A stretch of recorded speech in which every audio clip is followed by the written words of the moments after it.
Steve Perry.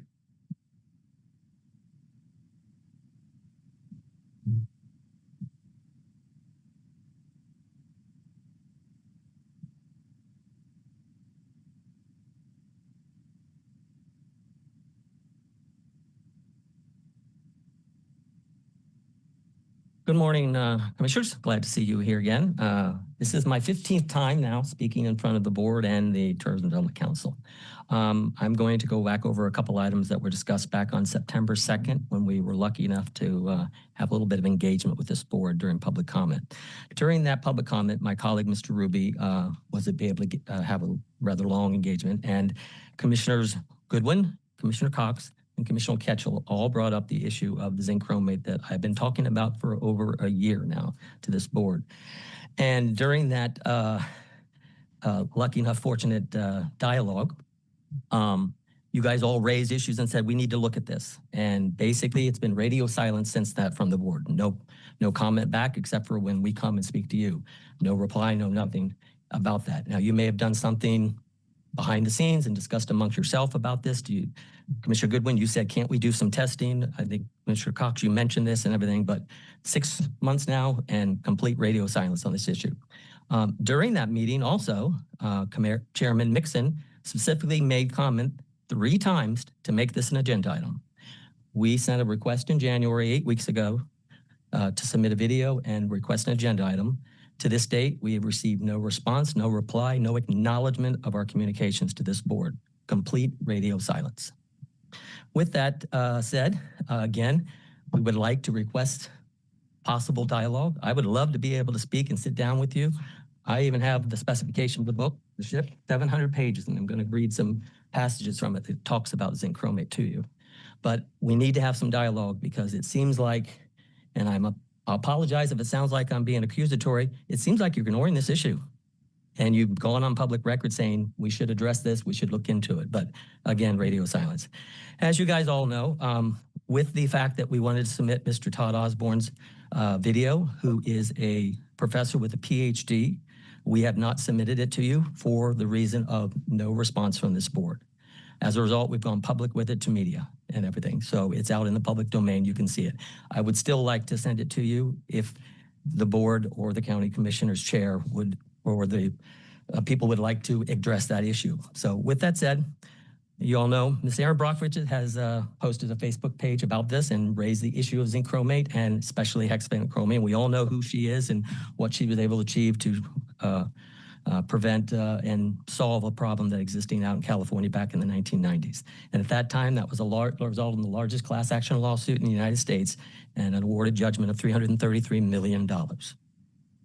With that all said, in the specification, and I'm going to run out of time, so I'll have to save it to the end of the thing, but I've got 2 other points I'd like to make and everything, so I will see you at the end of the meeting. Thank you for your time. Thank you. Perry. Well, it's been a long time, and I watched 2 weeks ago, and it was extremely long then, too. So I'm going to shorten what I have to say and try to keep it as short as possible because I want to get out of here, too. So one thing I want to say about the consent agenda, I'm also in support of item 19 with the artificial reef application and what you guys do there. I'm all for that. You know what I'm against, which is the reefing of the SS United States and the reasons why, and I made that clear. I do want to point out just one thing that I'm not going to quote and read anything from the book. It's just, you guys had a long day already and it's not necessary, but I do want to say in this, and remember, I've given you my contact information. At many meetings, I've come up and asked, is there any questions I can ask? And the answer is always no. All this information is available and I have a lot of it. And your team over the last year could have asked me. I'm not asking to be hired or at work as a consultant, but I could have informed you some about all this stuff that you're finding out now that you're going to have to deal with and everything. So with that said, one thing I do want to, I guess I'm going to take a little bit of credit and pat myself on the back. In the December 10th or 9th meeting that Mr. Fall gave his presentation and everything, all those issues he brought up, I'm just wondering, would he have brought those items up if myself and my team had not brought up the bomb disposal off the shore, hexavalent chromium, all these things that have been addressed? Would any of that stuff been looked at? Because again, what you guys have done is sinking boats, sinking a ship with zinc chromate, and hexavalent chromium is something different. And no disrespect to Mr. Coffey, but when he said we've sunk everything that has zinc chromate, that is not true. I can honestly say 40 years in the business of building ships, operating ships and everything. And I'll give you one brief example of that. Of course, during World War II, we built nearly 2,700 Liberty ships. They were designed to last 5 voyages. That's all. But we didn't have time to coat them and protect them with zinc chromate during that. We had to get them in the water to fight a war. This ship probably has more zinc chromate containing hexachloroquine probably than any ship constructed. None of those Essex-class carriers have that. We had to get them constructed to fight a war. The Oriskany was the only one that was completed after the war where they could do that. We weren't in a rush. So that's important for you to know. Lots of information. And I'm willing to share this to you. You just have to be willing to allow a discussion about it.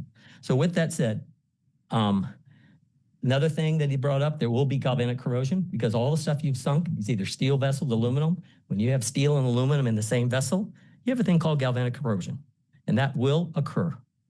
So you have to take that, you have to be wary of that. The Oriskany does not have aluminum on it, regardless of what some people say. Yes, there's aluminum planking on the after deck, but the flight deck is still steel. The World Trade Centers were steel. They were covered in aluminum sheathing to make them look good. They weren't built out of aluminum. So when people go around and say, oh, it has aluminum, it's not a problem, you have to use a little bit of depth in your discussion on that. So with all that said, I wanted to bring up just one more quick item. Right. And we'll make it quick and get out. So, let's hear. Yep. All right, Steve, 10 seconds, do it. All right. Back in the 2000s, the Army or the Air Force had to get rid of some F-11s. They were buried out in Utah due to environmental concerns. The primary reason the F-11s fleet was buried and scrapped, environmental health concerns, hexavalent chromium being the major factor. Right, not the liquid state, the solid state, all right, which is what you have on the United States. All right. Ms. Lewis needs to speak now. All right, thank you. Thanks. Diane Lewis.